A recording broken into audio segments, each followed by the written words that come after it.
wasiirka gaashaandhigga dowladda federaalk ee Soomaaliya Maxamed Mursal Sheekh Cabdiraxmaan oo saxaafadda kula hadlay taliska ciidanka xoogga dalka Soomaaliya ayaa shaaca ka qaaday in dagaalo ka dhana xarakada al-shabaab ciidamada xoogga dalka ay qaadi doonaan dagaaladaasina ay wadaan abaabulkii ugu dambeeyay waxaana uu ka dhawaajiyay in dagaalada dawladdu ay shabaabka ku qaadayso ay yihiin kuwa ku duwan kuwii hore. abaabulka hadda aan sameynayno wuu ka duwan yahay kii hore.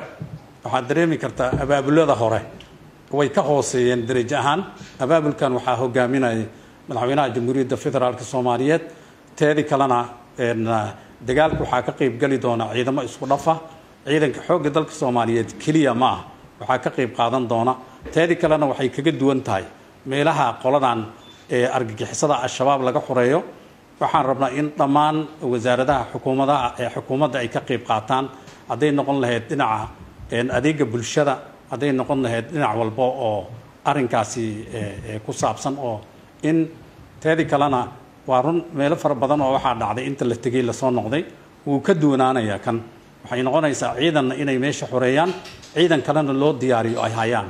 wasiirka difaaca Soomaaliya ayaa sheegay in la isku dhafay hoggaanka ciidamada xoogga dalka tay ahaan iyo tiro ahaan iyadoona la gaarsiiyay hoggaanka ciidamada xoogga dalka ilaa iyo 13 hoggaan. wasiirka ayaa tilmaamay in xafiis uu ku shaqeeyo madaxweynaha Soomaaliya uu ka sameystay taliska ciidanka xoogga dalka ee wasaaradda gaashaandhigga. sida aad la socotaan waxaa isbedel lagu sameeyay ama reshuffle lagu sameeyay hoggaanada xoogga dalka Soomaaliyeed. hoggaanada oo tiradoodii ka koobneed markii hore 23 ayaa hadda laga dhigay 13 hoggaan. teedi kale lagu soo beeriyay dhalinyaro da'yar ah oo saraakiil ah mudooyin 5 sano ugu dambeeyay dibadda wax ku soo bartay si ay uga mid noqdaan dhalinyarada Soomaaliyeed hoggaanka wadanka, khaasatan ciidamada qalabka sida. hawshaas ayaan rabnaa inaan idinla socodsiino. isbedelka wuu socdaa, wuuna socon doonaa. waxaa madaxweynaha meesha uu fadhiyana waa danta qaranka iyo in dib loogu soo celiyo wadanka amnigii iyo sharafkii iyo kala dambeyntii qaranka Soomaaliyeed oo lahaa.